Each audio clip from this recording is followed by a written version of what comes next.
Thanks for having me out. Last session of the day. This is Metamorphosis, creating new spaces in old places. And I'll let our panelists introduce themselves, and then I'll have them show me come up here with a little slideshow and some projects. So, Minja, why don't you start off? Good afternoon, everyone. We're almost there, happy hour. My name is Minja, and I'm the Director of Investment at Millennium Commercial Properties, which is a local development firm started in the 1980s. We do a lot of affordable housing, motel to affordable housing units conversion in downtown Las Vegas. And today my presentation is mainly about urban redevelopment and community utilization. Thank you.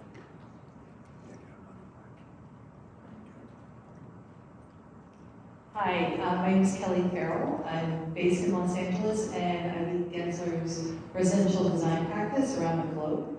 I'm super happy to be with you guys today, and we're going to talk a bit about what cities can do to make conversions a reality and a few case studies. Hi there, my name is Jake Donaldson. I'm managing principal for Method Architecture. We're a Texas-based ego-free design firm. We operate across 28 different states, and most of the projects I'm going to talk about today have to do with adaptive reuse conversions, but more focused on human experience. So how do we get people out from behind their screens? How do we get them to come out from their homes where everything is drawing them in, get them out to experience human-to-human, interpersonal contact? Thanks. I'm Bill Shopoff. I'm President and CEO of Shopoff Realty Investments. We're an Orange County-based real estate investment and development firm. 31-year-old business. Today I'm going to talk a little bit about some of the projects that we've been involved in, primarily focused around repurposing, redeveloping other use properties, specifically today, retail into residential mixed use focus. Good afternoon, almost good evening. My name is Tom Cox and I'm with TCA Architects. I'm the founder, and unlike Bill, who's been around 31 years, we've been around 30. We had our grand 1990s. Excuse me.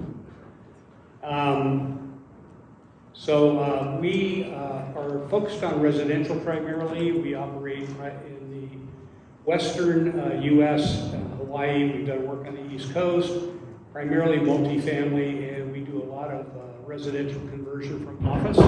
And that'll be what I'll be focusing on today. Hopefully we'll get some cooperation from members over there. I'm going to have Minja come up and talk a little bit about her plays. Thank you, Joe. And I forgot to mention I teach at University of Nevada, Las Vegas, so you see a lot of pictures, visuals on my slides, because that's how I teach. Okay, so when a lot of people come to Las Vegas, they don't really know what are all the things that we're offering to study beyond the Strip, and that's why I created my presentation about urban redevelopment and community utilization of the underserved and underinvested communities off the Strip. So here on this picture, you see Moulin Rouge, which is it opened in 1955 and was the first integrated hotel in Las Vegas.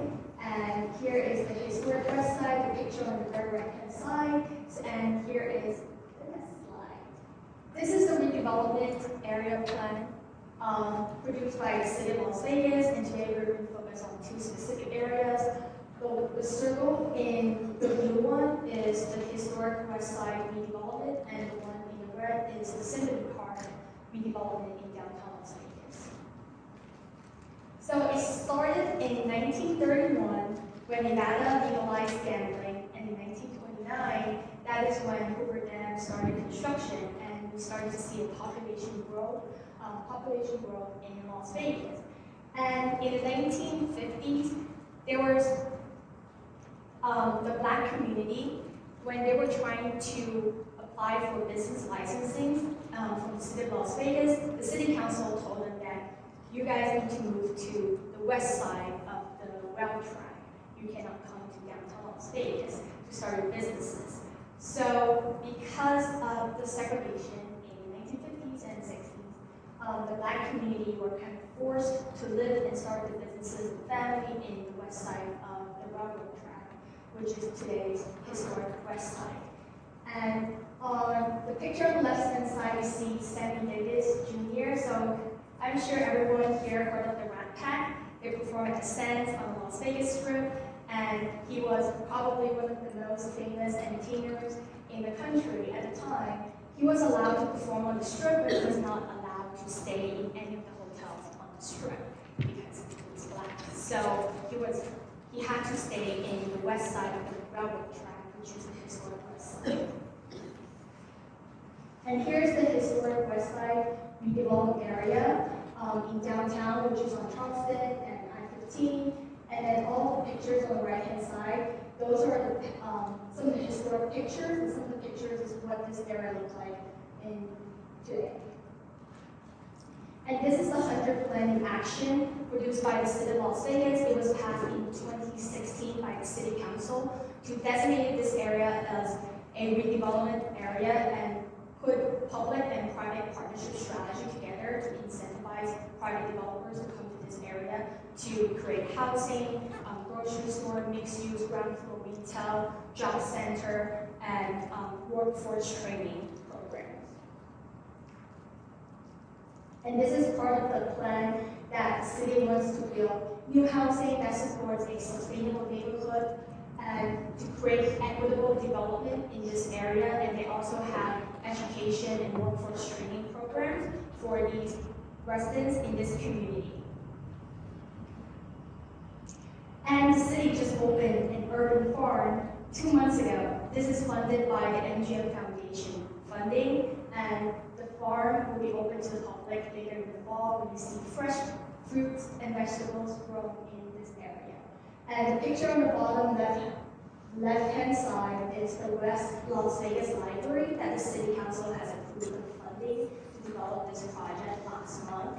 And the architect, I have to mention that is also a African-American architect. And then the picture on the right-hand side, I took that picture. It is the new design center that just opened 2 months ago in the historic West Side School. And in this design center, it was at the grand opening, and they had the history of this historic West Side on the wall, and all of these historic pictures that the historic West Side and City Council partner up with the UNLV Library or History Research Center. So the next project I'll touch on is Yosemite Park, which is the largest brownfield redevelopment in Las Vegas. This is what it looked like in 2009. So this is a 61-acre redevelopment site used to owned by the Union Pacific Railroad Company, and it has been a graveyard for 71 years, started in the early 1900s, and in 2000, the City of Las Vegas acquired it and designated it to be a redevelopment area. And this is what Yosemite Park looked like today because of public-private partnership and good city leadership.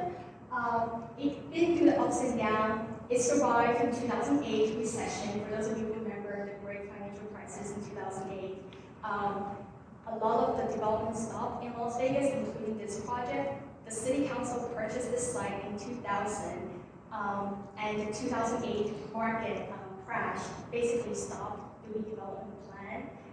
They opened a new museum, the Children's Discovery Museum, a clinic, Research Brain Health Research Center in 2012 and 2013, and the first luxury apartment building did not open until 2021.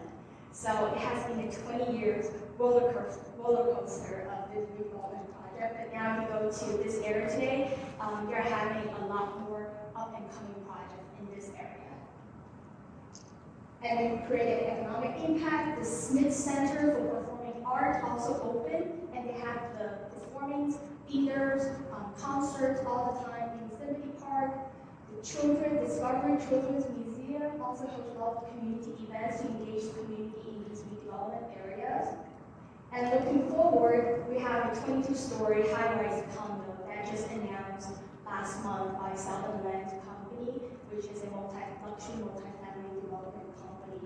And also the West Las Vegas Library that just announced. And we also have the AC Marriott Hotel. They also announced their plan to develop a hotel in this area.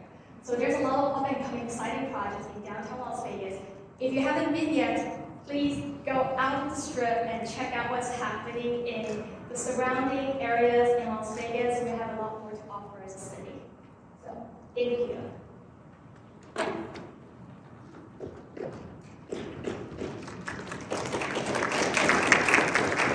Thanks, Minja. Next up, we'll have Bill Shopoff. He'll talk about Westminster Mall. Three companies doing that. Trying to summarize the open Orange County. Or is also.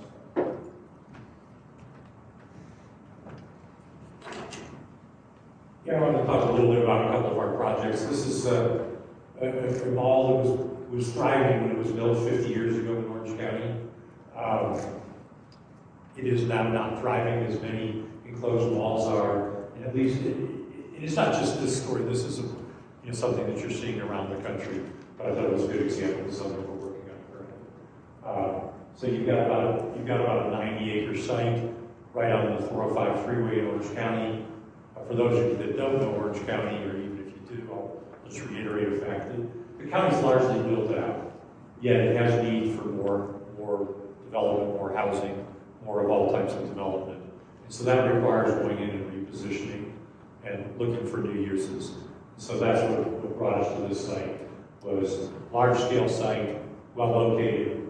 And then furthermore, one of the things that's going on in California is the state has mandated that cities update their general plans to provide a certain amount of housing in there, called RHNA, Regional Housing Needs Assessment. And so they get assigned a certain number of units that they've got to zone for. Well, that's what worked in this particular case, because the city actually did the zoning overlay for the mall and provided an opportunity to build 2,500 to 3,000 new units. And then we were able to parlay onto that and step into that and add our particular plan. So we own two pieces of the mall. We own a former Sears or Seritage store and an existing Macy's that's prepared to close in a couple of years. And we've got this plan today for about 1,150 units, mostly rental, but about a little over 100 units of for sale product. Then also we've added a hospitality component. There's about 175 key hotel, and then some ancillary retail. We do have a 25,000 square foot of retail, including a food hall, and then a little bit in line. So what we have found, at least in Orange County, is mixed use works well, but not necessarily vertical mixed use. It's sometimes simpler to segregate the two, and so keep them in close proximity. So we do have some retail underneath our apartments, but we also have this separate retail component. One of the things about the hospitality was working with the cities. The city had a desire for a certain amount of replacement retail, but they would give us credit for hotel rooms counting toward retail. And so that formula really helped make this project a much better commercial success. And from our perspective, it's got to be both a commercial success where it doesn't happen, but then it's got to be a community success. How do we engage the community? How do we deliver them a product that's going to both be viable for us economically, and then also support the city and what their economic goals are, and then support the neighbors and what they need. And I think we've worked to accomplish that. We're working with the balance of the land ownership to create something that will work in synergy and harmoniously. We've got a park area, we've got lots of, good amount of green space, and that'll interact with the spaces as the balance of the mall gets torn down.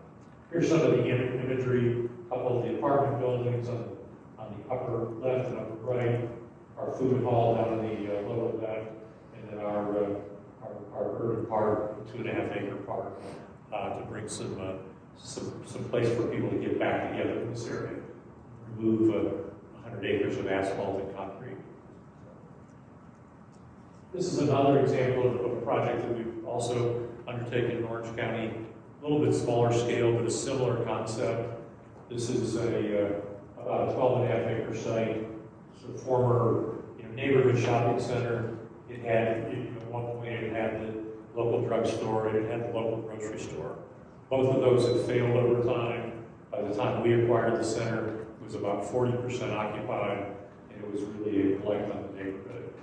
We worked with the community, worked with the elected officials, and we came up with a plan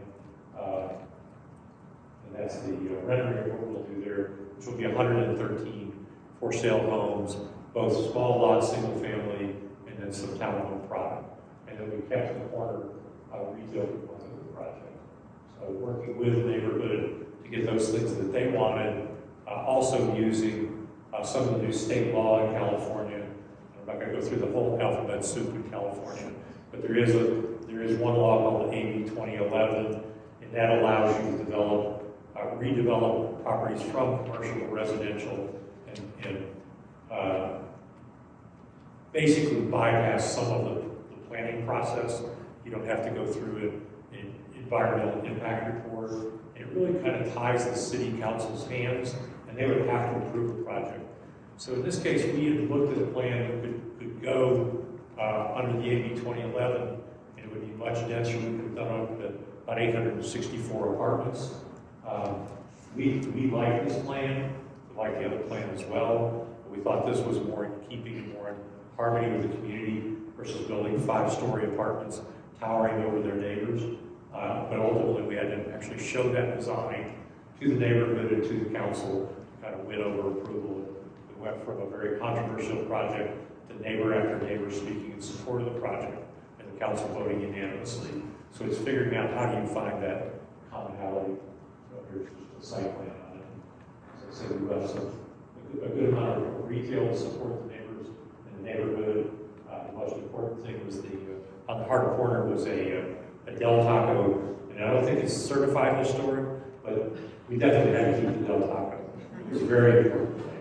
So that's the end of what I've got to talk about today. So thank you very much.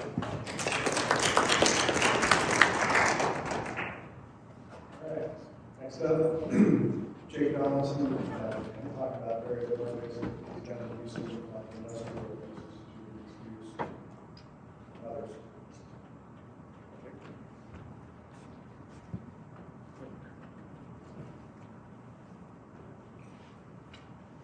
Great, thanks. Can you hear me okay? So before I get started, I have a few projects like Joe mentioned that I wanted to run through. And something you're going to notice about my projects is that there's not really a theme. They're all very different, very unique, and I think for me, that's what makes adaptive reuse so special. Each one really has its own character, its own level of authenticity, and I think that's really the power and opportunity that comes along with adaptive reuse projects. As I mentioned in the intro, I think one of the great opportunities we as architects and real estate developers and even users have with this product type that is completely unique to this product type, you cannot get it with any other project type, is the power to create something from something that was already there, so the power to transform. And it's not cookie cutter, you're not following a recipe, it doesn't look like the one down the street. Each one is really its own unique, special little baby that cannot be repeated. And I think there's a lot of power in that to, like I said, hopefully encourage people. Everything in our society right now, I can sit at home on the weekends, I can log in and work from home, I can order gourmet food at home, I can watch the latest movie release at home, I can do everything at home. I need a reason to go out of my house and leave the comforts of my home. And authenticity and character, that's what these adaptive reuse projects hold potential. It's like a lot of potential that we can unlock for people. So this first one is called MKT Heights. This was just over 200,000 square feet, 5 building, like an old industrial, kind of almost falling apart, dilapidated industrial park. It had like the exposed aggregate on the outside of the tilt wall. It was interlude, kind of in the urban core area, but all the bigger industrial developments have moved further out to the Beltway and Houston. Our favorite kind of clients are the ones who look at old dilapidated buildings and just see nothing but potential versus highest and best use, like how high could we go, and what kind of density could we fit there. They look at a falling down building like these were and say, oh man, that's really cool. That thing has some cool bones that we can unlock. And so we were able to work with collaborating with Michael Shu, Office of Architecture on this one, and we were able to convert Clyde Golden Park into like a super pedestrian-friendly outdoor retail mixed-use development, creative office, retail, restaurant, and really kind of at the beginning of when outdoor space was going to start to catch on in Houston. There was for a long time this misconception that Houstonians, because of the humidity, didn't want to be outside, which is the furthest from the truth. If you live in Houston, you get used to the humidity the first summer you're there. And so this was a great opportunity to showcase outdoor elements, take advantage of old school industrial loading courts and parking lots and carve them up into green thoroughfares, bring back in native plant species that were unique to the prairie lands that used to be, and then even collaborating with some of the local communities for like the Heights Hike Bike Trail and some of those. This next one, East End Neighborhood. This is in an opportunity zone on the east side of downtown. This project, like another one I'll show you in a second, is a really great opportunity to showcase the power of public and private partnership. So this one in particular was a joint venture between a lot of private capital money mixed with local city of Houston backing and cash and federal government backing as well to create a manufacturing makerspace hub consisting of both work skills training for manufacturing as well as promoting the startup of new manufacturing spaces. So it's just over 300,000 square feet, and it's got everything from state-of-the-art equipment that can be co-used by the occupants and the startups, because starting up some of these businesses is really expensive, and so they can all share these lab spaces. They can also rent small little spaces to get their business off the ground, and then they have advisors and other specialty people that can help guide them along the way as they start business. This one is much smaller than the other ones, but I chose it because this is Bayless and Brewery. This was an old, talk about falling down. I mean, I think the building is about to, the roof is about to collapse in on itself. This was an old auto repair shop, an old gas station converted to an auto repair shop, converted to now a dog-friendly, patio-friendly brewery. And I think this one's a great example of, no offense to our developer friends in the room, but a great example of end users collaborating directly with the architectural and design community. I think a lot of traditional developers, not the people here because they're very creative too, but traditional developers would look at like an inner urban site and would just think, that's got to go, let's knock it down, let's put down townhomes or whatever. They just go to these preconceived ideas. And an end user, the right end user, a creative type of person can look at this and just see, like I said earlier, potential. We see potential in what could this be. And so we were able to convert this into this really cool indoor outdoor space. It's on a busy road. They have a cool patio. We can use the gas canopy and of course dog.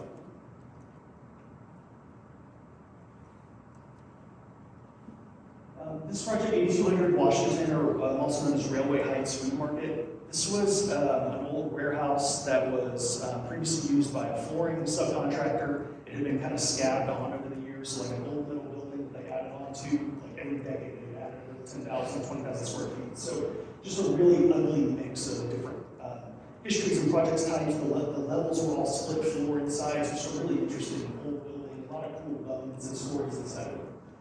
We were able to work with an out-of-town group that came in and convert this into both some speculative space, but also the primary use is an international food hall. So the entire second floor is all food hall stands, but it's geared towards international small startups. So think like people kind of moving on a food truck wanting to set up their own booth. This allows them to get started kind of incubated for international food concepts. A lot of food, apparel and international vendors, that sort of thing. Downstairs has a serve market as well. And then the last example I'll share is called East Village. This one, like East End Neighborhood, is also an opportunity zone. I think what was so captivating about this one is that it had previously been used by a commercial kitchen depot, so they sold commercial kitchen appliances. It was a warehouse and then kind of an old, forgotten, asbestos-filled office upstairs. And so we went in, we gutted it, we were able to keep all of the double plate tile brick everywhere, pop out a lot of new openings, condition the building, make it a little bit more energy efficient, and then totally rethink the space, trying to bring in new users. This space, like a lot of the other spaces I showed, I think the cool thing about it is that these buildings attract a different kind of tenant. So if you're not doing a cookie cutter building, if you do a cookie cutter building, you get cookie cutter tenants, right? If you do something unique with character, with authenticity, you get those kind of users and tenants, which makes the project a lot of fun. So we see in these kind of project types a lot of startups, we see a lot of local businesses, which is really cool, and then people who actually want to reinvest in their community because they see developers putting money back into established buildings and helping improve the character of the neighborhood and want to be part of that story. Thank you.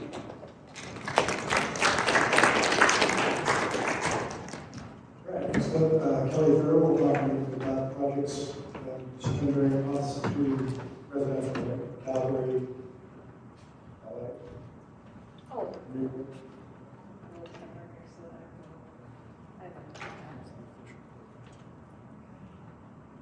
Hi. Hopefully, close enough? Good? Yeah? Wow, that is really dark. Let's see if I can do that. Adaptive reuse. Thank you to my other panelists because we have talked about renewal today as a topic. And often when we talk about renewal, we think of buildings like this. This is a Harold Alexander building in downtown LA that our firm just brought back online for ASU to have a satellite campus. And so we talk about taking these amazing works of art and bringing them back to life. But today I want to talk about bringing a different work of art back to life, which is this, an urban core. We've got, depending on who you ask, about 1.1 billion square feet of vacancy that's anticipated to come online in offices by the end of this decade. And while that number is huge, it's literally a 60% increase from where we were in 2019. And it's not because everybody's working at home, it's because a lot of this product that was developed in the 50s, 60s, 70s, 80s, it's not really a great place to work anymore. And we're building better office product. So our firm, our practice, has been really focused on how do we keep that city going? How do we make it a mixed-use, multi-generational community? So during COVID, like many people, we were trying to figure out what the future of the world was. And a brilliant partner of mine, and Nate was on the panel earlier, a brilliant partner of ours, really sat down with the city of Calgary and said, hey, our office situation wasn't great before COVID. What's it going to look like after COVID? And so we started developing a tool to analyze office buildings. Our research says that 3 out of 10 maybe work for the building, and then depending on what your basis is, and depending on what you buy that building for, that number goes down a little bit for if you can convert it from office to residential. And so we understand on the development side what it takes to make that go. We've really been working with cities to understand the incentive side. I often offer Calgary as a model because what they've been doing is saying, hey, we've got a downtown, we've got a specific area. It will incentivize you for $75 a square foot to come convert your building from office to residential. They also understand the value of a mixed-use, multi-generational community. So they're incentivizing secondary education to come in. And if you bring a satellite campus, we'll incentivize you. There's also a recognition that not all buildings really deserve to keep going. And maybe we have some under-demolished buildings in our cities that we need to take a hard look at, are they really going to perform for us in the future? So we've been working with cities across the country to really help say, what do you do next? Because we need the central business districts to renew, to become a new version of themselves, which really focuses on a mixed-use, multi-generational community. And I thought, oh, well, okay, that's exciting. I thought I'd show you one is a great example, so that I don't take too much time on the podium. This is Franklin Tower for PMC. And just in case you can't tell which was the renovated version of this building, on this side, that's the after. The very stone, lovely 1960s fixture with almost no glass at the ground floor was where we started. And this building, it's built to be converted. It's a lovely long rectangle. It's quite uniform in its structure. We've got high and low elevator bays that we can take advantage of for not only vertical transportation, but really we can claim some of that space back. We also were able to make spaces that this building never had before by transforming its systems, by putting in mechanical systems, by bringing its envelope up to grade. We suddenly opened up a new view to the city. So as we look for these guys, there are projects out there, and I know Tom's going to share some too, that that are done, that are ready to go, that are leading by example. By the way, all of these spaces are in the internal core.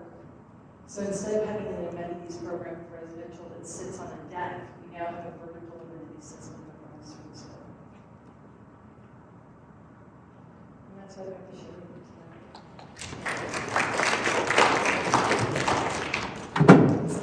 And last but not least, Thomas Cox will come up and show some example projects he's doing in Los Angeles also.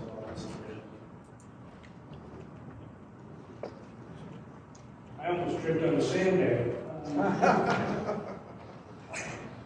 I'm going to start off with one word, and it's kind of shocking and it's disturbing. It's apocalyptic. And so, what I'd like to talk about. Yes. Does this work? We have the slides.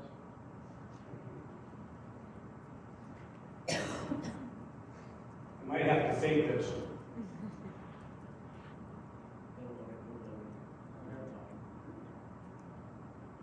I'll fake it till you get there.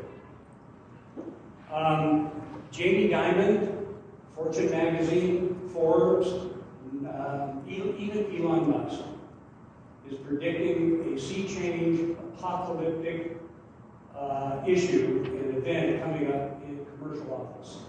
And I know you're all aware of it. We've been hearing it now for 9 months at least. So I come from California, and California, not yet, California is suffering from a massive office vacancy. In San Francisco right now, we are looking at a 30 million square foot vacancy in office space. What are you going to do with that?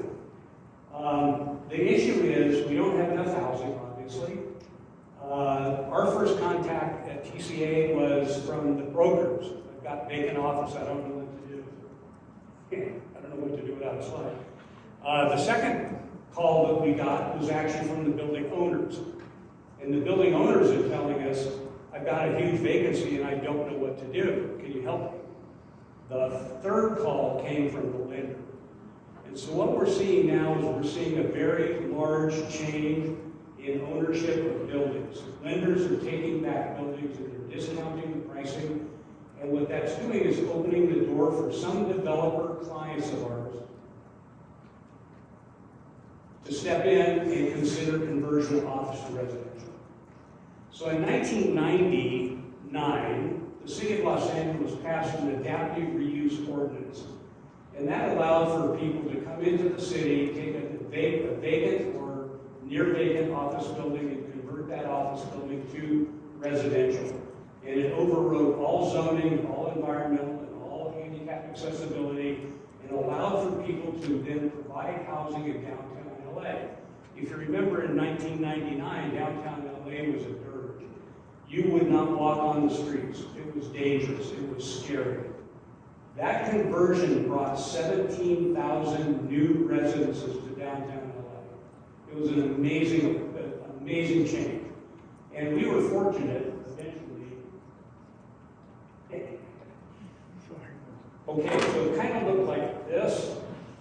We were fortunate to be involved in a number of conversions with a company called Forest City Development.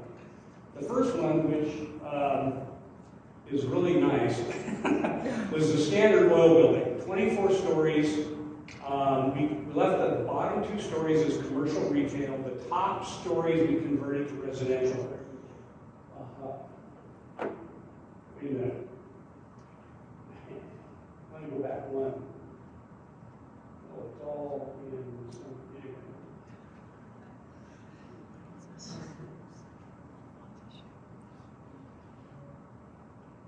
Okay, that's the start point. It either works or it doesn't work. This is actually kind of fun. I've never done this before. This is that building. This is the Standard Oil building in downtown LA. Very oddly shaped building. You can see it's basically a box. It's too deep, really, for a lot of residential units. So we had to be very, very creative and bring light and air deep into the building to create units that were livable. That building is built. It's highly successful. I feel like Johnny Carson. So the other thing is traditional floor plates. I think the building that Gensler showed earlier was really conventional bar building type of, and that's the easiest one to convert.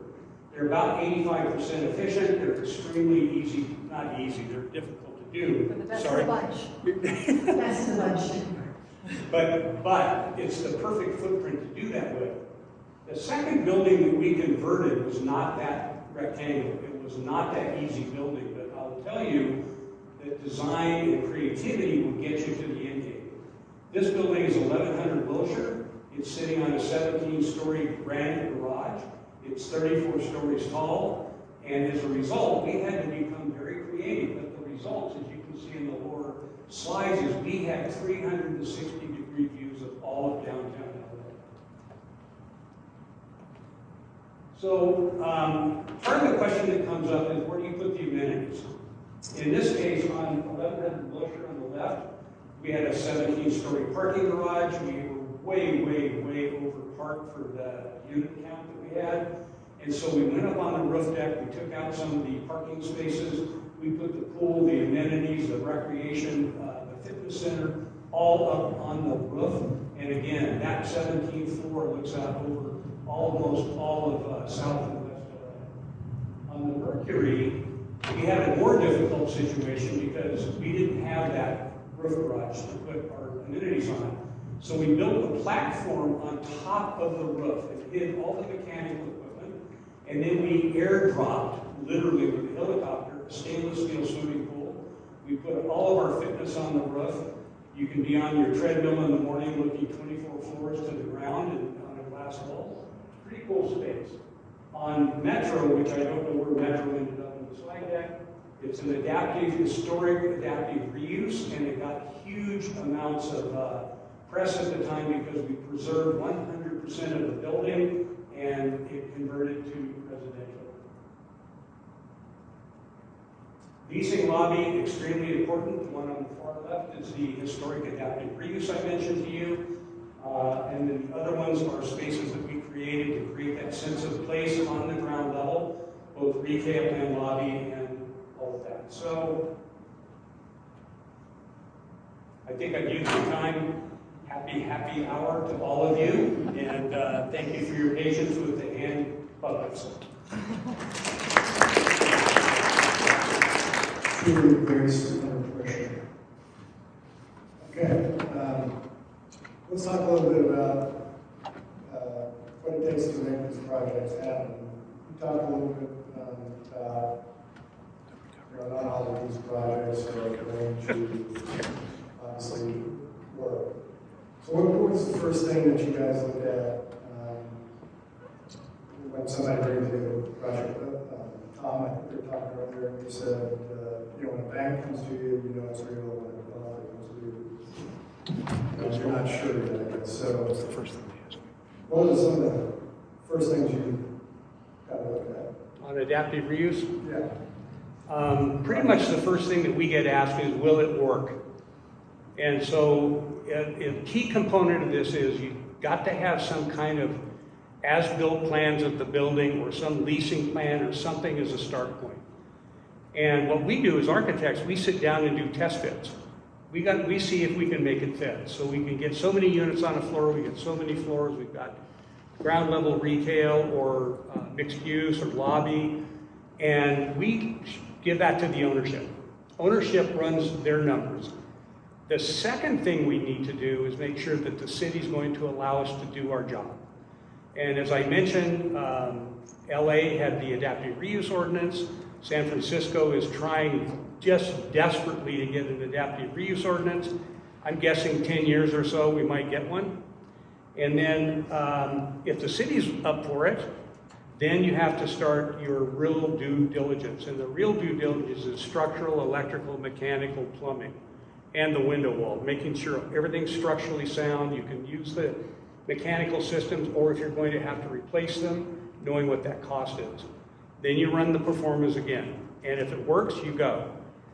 Typically, if it's owner building, if it's a building that an owner has, it's probably not going to make financial sense.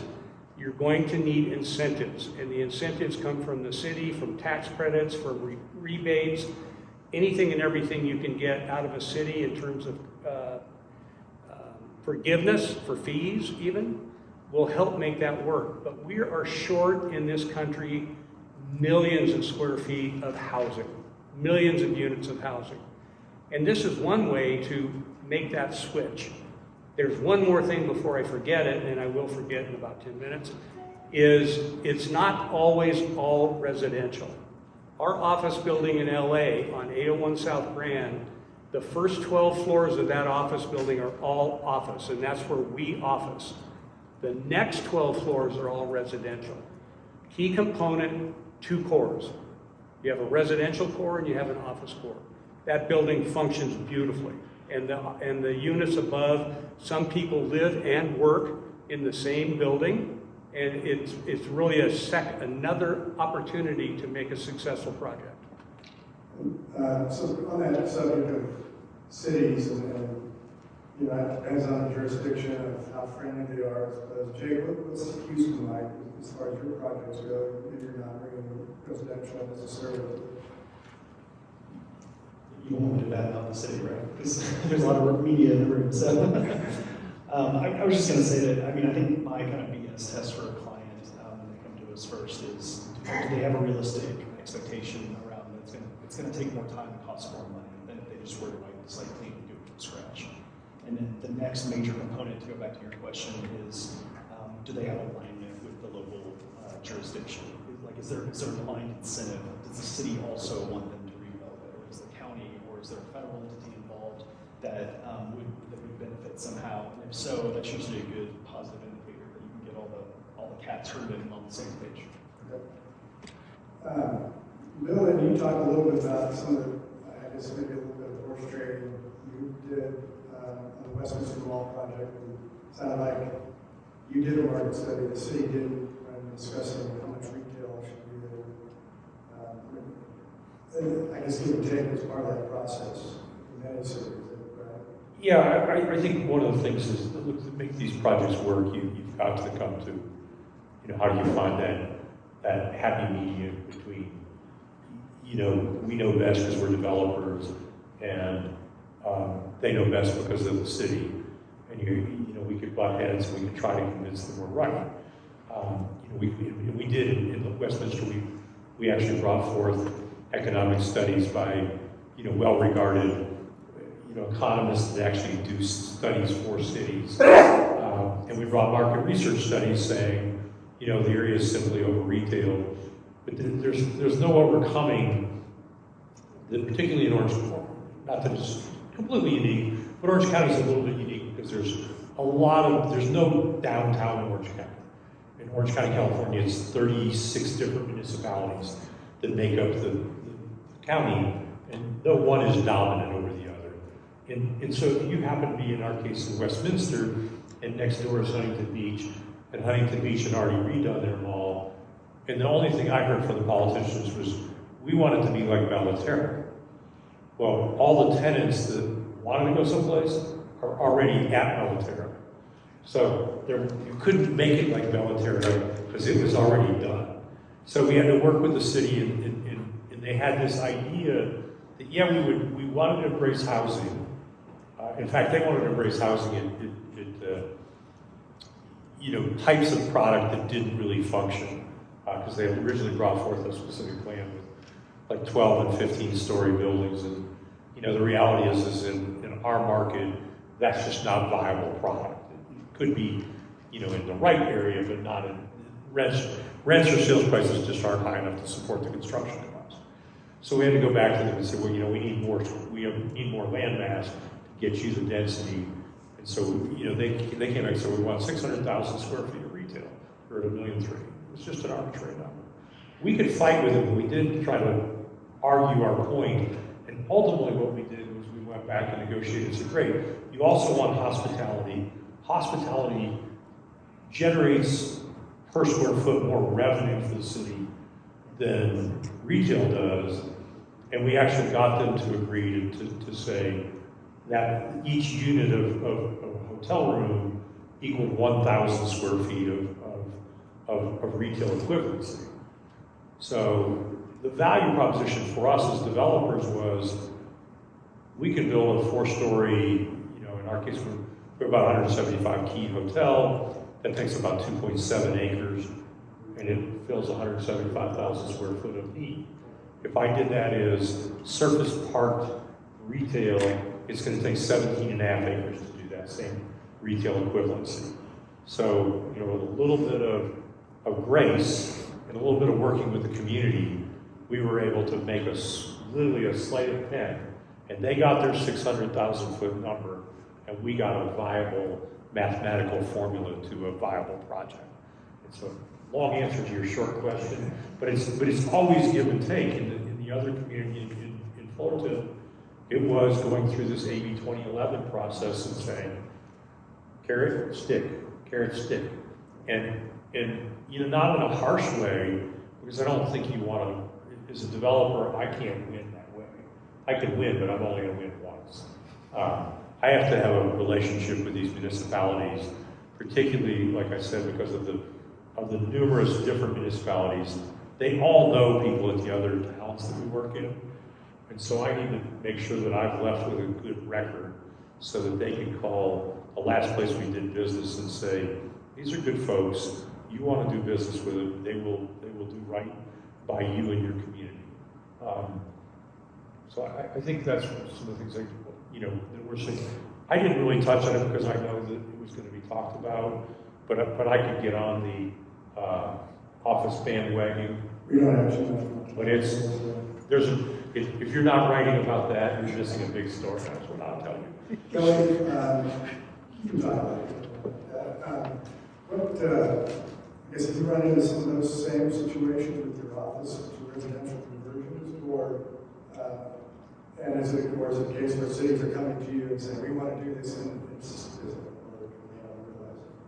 Well, hopefully you can hear me, but I think, Bill, your point about cities wanting revenues back. And what we're seeing from cities is they recognize the role that office and office workers play in building revenues for their cities. And right now, as they look at their coffers and they don't see those offices filling back up, they're asking the same question that the banks ask: what do we do? Because these buildings that are throughout our communities, they're part of our infrastructure. And so they're coming to us saying, okay, what's reasonable? Tom's point, we hope San Francisco gets an ARO very, very soon. We actually hope everybody gets an ARO very, very soon. And that we make pathways for buildings to renew easier, and frankly more straightforward, because if you've ever converted a building, it's like peeling an onion. Every time you take a wall and you tear it down, you find something new that you get to deal with. And that can be a brilliant opportunity, like there's a little lost artifact that somebody covered over that you're super happy you found, or you can find things like asbestos and not great things. So the projects themselves aren't for the faint of heart. And our message to cities is find a way to make the process simple, so that when development teams call design firms, we can get down the road and convert some of these buildings in the cycle, because we do have a massive housing need nationwide, but we have an urban vitality need that's just as big. And if we want to bring people back to these cities and get these downtowns moving, we have to think about what makes them go as a goal. Not just, hey, we used to have this much office and we loved it, can you just convert it? But really, how do you bring in that mixed use dynamic? How do you bring that community to life? Minja, I gotta imagine that here in Las Vegas, with the projects you're working on, that's not an issue, or has there been some maybe pushback even on the west side, the downtown? So I'm from Las Vegas, California. So our local community and jurisdiction is much easier to deal with, and we don't have that many steps to all the developers and architects that don't live in California. So Las Vegas, we actually don't have a lot of adaptive reuse projects because we are a relatively young city. You might see a few adaptive reuse projects in downtown Las Vegas because that is the most historical area in our city. And having the right leadership in the city is extremely important. The reason why the Symphony Park was able to become a successful redevelopment project is because of Oscar Goodman, a former mayor of Las Vegas. If you haven't read his book, the title of his book is called From Attorney of the Mob to the Mayor of Las Vegas. Fantastic story. So please read his book, and he was the mayor of Las Vegas at the time, and he was the one who came up with this visionary redevelopment of Symphony Park. What was it? From Attorney of the Mob to the Mayor of Las Vegas. For all of you who follow the mob story, and he's also the founder of the Mob Museum in downtown. Yep, and also for the historic West Side, it was not in the center of the redevelopment focus in the city of Las Vegas until Councilman Krieger became the planning commissioner and later became the city council, and he grew up in the historic West Side, and he's the only African American in the city council member right now. So he brought that vision in and came up with the 100 plan and the implementation of the new development area. Excellent. So many topics we'd like to cover. We're running out of time. Is there a few questions out there? Yes, are you seeing, I've heard this recently that part of the got reduced for office buildings. Something you look at now more and more is bringing out residential or for data centers.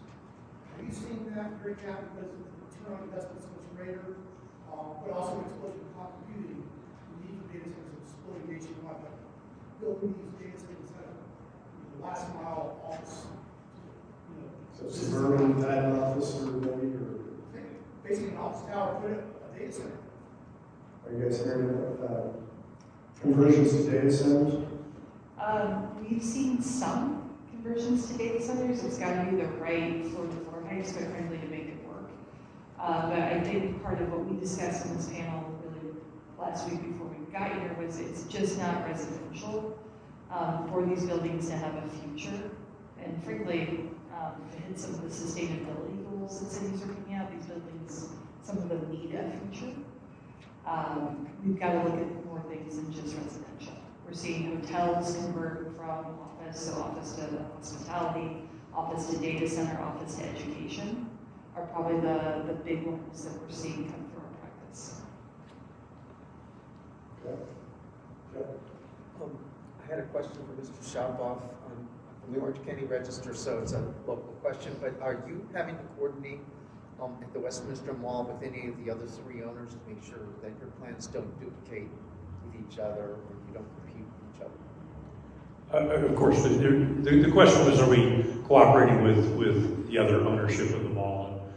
And, you know, this mall is no different than any other mall, is that there are restrictive, you know, parking easements, CC&Rs, or operating agreements, some type of legal document governing how the mall has functioned historically. So those have to be revised, and that's no different here in Westminster Mall.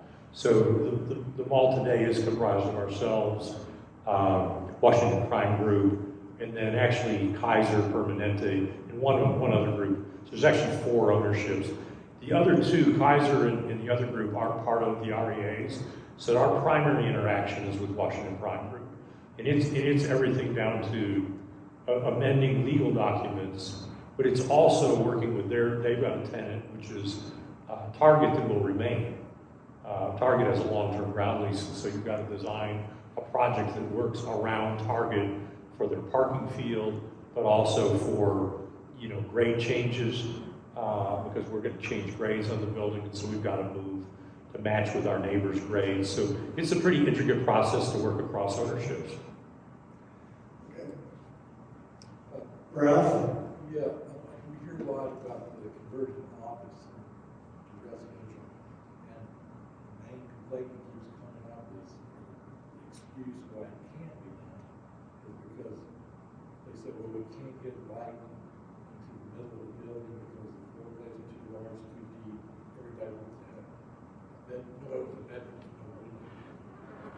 Is that a true combination? Is there a fix? Is there a fix? I can repeat that, is asking about, if I put the middle, make sure they heard it, getting light into office buildings. It's not just that somebody not want light in a, not wanting a bedroom with no light. In most municipalities, there's going to be a code about it, is that they have to have a window in a bedroom. In many, I won't say most, but in almost most. So there's issues with how do you get light and how do you, it's a complex formula that these two groups have figured out how to do on occasion. But I can tell you that it's a difficult process. Yeah, so I thought I'm sure Tom's got one too. We see a lot of deep office, depending on what city you're in. Borrowed light, which is like a bedroom to the rear that's got a window within the common space. Borrowed light bedrooms are part of the solution. Also, living in more of a loft type setup is a solution. There are a lot of good creative design solutions that can come to bear. Largely the conversation that we have, and I'd say that the calls are changing because the values are changing. When we first started really taking calls on office to residential conversions, everybody said that's great, except what I have to pay to buy the building and what I have to pay to renovate it, I can't make up in my rents. Like it doesn't pencil yet. Now we're seeing some of these office values get to the point where the basis is going to be right, where they'll start to pencil. And that's what we see as the biggest trigger outside of cities. And that's why the incentives that we've talked about today are actually quite important because they can be a catalyst for that change. Okay. And the risk of running into happy hour. Each of you just give a 1 or 2, 3 sentence type of subject matter or something that you think the real estate press might be missing or want to explore more. Is there anything? I hate you with surprise. Come on, Tom. Gotta have a can. Subject matter that they're missing that we should cover. Just got one. Well, I have 2 things. One is outside of the strip on national press, national media, we have so many more offers. The city we are trying to create a higher quality of life for people to come work, live, play, placemaking. The second thing is water. Nevada uses 1.8%, less than 2% of the total allocation from the Colorado River. We are not the one who causes all of these trouble from the Colorado River just because we have the fountain at the Bellagio. 99% of the water that goes down the drain in southern Nevada gets recycled back to Lake Mead. The only type of water that we are not being recycled are the ones like landscaping, the ones that are going to golf courses or evaporative cooling. Clark County passed a law last year or 2 years ago to remove non-functional turf from existing and new developments, residential and commercial. And 3 months ago, the county also passed a new law to ban evaporative coolers in new industrial developments after 2025. So we are doing our part. We have the best water conservation plan in the country. The Urban Land Institute is coming next year in fall meeting, and we're going to show you guys the best water conservation design and development strategy. Go Vegas. All right. That was a long sentence. I said before, but I'll say it again, we're really looking out for mixed-use, multi-generational communities. If you want to see one of the fastest recovering cities in the nation, take a look at San Diego. Their tax revenues are well above their 2019 tax revenues, and largely because they've been committed to building a mixed-use community, not a central business district, but a true mixed-use, multi-generational community. One of the reasons for San Diego's success is a previous planning director in San Diego got through the planning commission and the city council with a by right development plan for the downtown core. And by right means you can build what they've told you can build, and you don't have to go through all the hoops and pain and agony. You have a right to build what they told you could build. And a lot of it's high-rise, mixed-use, highly activated downtown. That planning director moved to LA and tried to get that in LA. Didn't go so well, and she moved on. But that's what made San Diego extremely successful. I would just end my part just to say, just to double down on something I said earlier, which is that for successful adaptive reuse to happen, to start to transform some of these communities, the real estate partners have to absolutely see the city and local officials and government as partners in it, not just another obstacle to be overcome. So they have to bring them in early, and they have to align on clear objectives. And the cities likewise have to put their money where their mouth is. They have to help remove obstacles, or remove and streamline the permitting process, help with utilities, help with infrastructure. They have to be partners as well. It has to be equal partnership for adaptive reuse projects to be successful. I'll go completely segue from what our current topic is. Workforce housing. How are we going to house people who can't afford a Class A unit or a brand new home, and they don't qualify for a tax credit or otherwise affordable unit? How are we going to find a place for those people who we all need to work? They need to work. They need to live someplace to help work in our communities and help our communities grow. So that if you were looking for a story, that's a story that's a problem to solve, and it's one that needs to be solved. I think that does it for today. Unless you guys want to stay a little longer,